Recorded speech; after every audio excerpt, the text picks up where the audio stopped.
দোলার বাঙালিয়ান রান্নাঘরে আপনাদের স্বাগতম। আজ আমি আপনাদের একদম নতুন রেসিপি দেখাবো, পটলের ছিটা পিঠা। তাহলে আমরা দেখে নিই কি কি লাগবে। প্রথমে 3 কাপ চালের গুঁড়া এবং পরিমাণ মতো খেজুরের গুড়, এরপর 3 কাপ দুধ,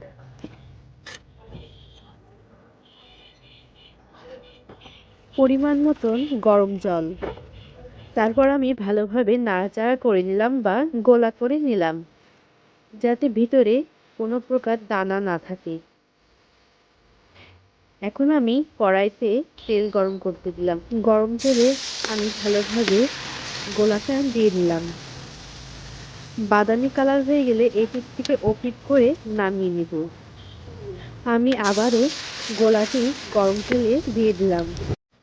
যখনই বাদামি কালার হয়ে যাবে আমি এপিঠ থেকে ওপিঠ করে তেল ঝরিয়ে নামিয়ে নেব। এটি আপনারা বাসায় করে দেখতে পারেন। খুবই মজাদার এবং সুস্বাদু খাবার। একবার খেলে বারবার খেতে মন চাবে। আপনাদের বাসায় যখন কোনো রিলেটিভ আসবে হঠাৎ, তখন আপনারা এটি সহজেই বানিয়ে নিতে পারবেন।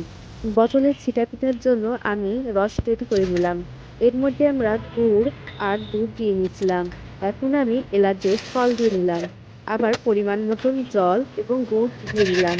এরপর আমি আবারও তেজপাতা দিয়ে দিলাম। এই যে গরম করে আমি পটলের ছিটা পিঠাটা দিয়ে দিলাম।